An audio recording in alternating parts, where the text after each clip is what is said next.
Are your symptoms getting better, worse, or staying the same? If they're getting better, we would go ahead and perform up to 20 repetitions of contralateral cervical flexion with ipsilateral shoulder depression.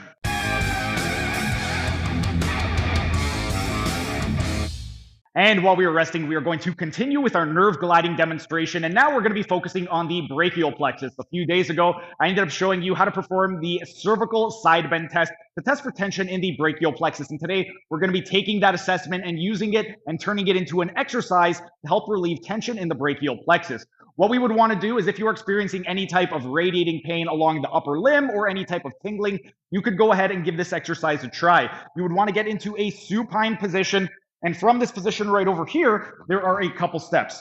Step number one, the actual assessment itself is we would go ahead and go into depression. So for the exercise, we would want to start by going into depression. And this is if we want to work more distally. If we want to work more superiorly, what we could do is start with the side bend. So at the cervical spine, we're going to do a contralateral side bend. If your right side is the affected side, we're bending toward the left. You want to do 3 to 5 repetitions. So you're just going to bend 1, 2, do 3 to 5 repetitions, and then come back. Are your symptoms getting better, worse, or staying the same? If your symptoms are getting better, you would continue to perform more repetitions. If they are getting worse or staying the same, you would immediately stop. There is no need to continue. But if they did get better, you would perform 20 repetitions. And then after 20 repetitions, you're done for the exercise.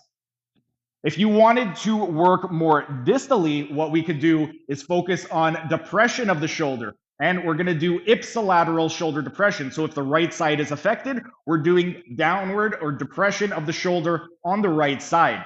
We're going to go ahead, press that palm toward the feet, do 3 to 5 repetitions, and see, are your symptoms getting better, worse, or staying the same? If your symptoms are getting better, you would continue to perform 20 repetitions.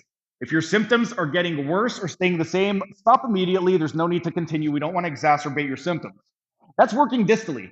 If we wanted to get a little bit more tension along the nerve, what we could do is we can maintain one of the tension points, and then the other one, we could do it more dynamically. So let's say we wanted to work a little bit more superiorly. We could go and maintain a static hold of shoulder depression. So the ipsilateral shoulder, the side that's affected, we're going to keep it depressed.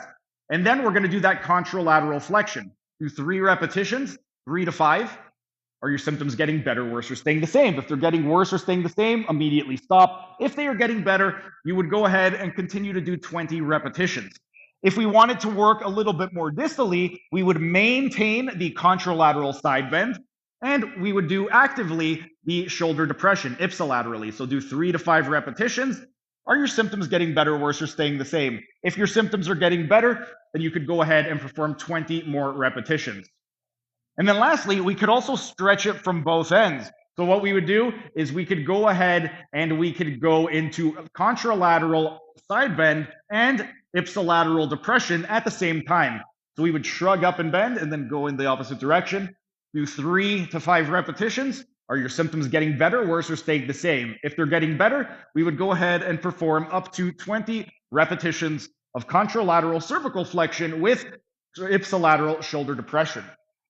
If you have any type of symptoms related to the brachial plexus, like radiating down the upper limb or tingling, and if you ended up having a positive test when performing the cervical side bend test, this would be a great exercise to help release some of the tension in the brachial plexus. And then during the next rest period, we're going to be doing another one for the brachial plexus. And this one, it's going to be emphasizing for anybody who has issues with regard to thoracic outlet syndrome. But for right now, our rest period is up. Time for set number 3.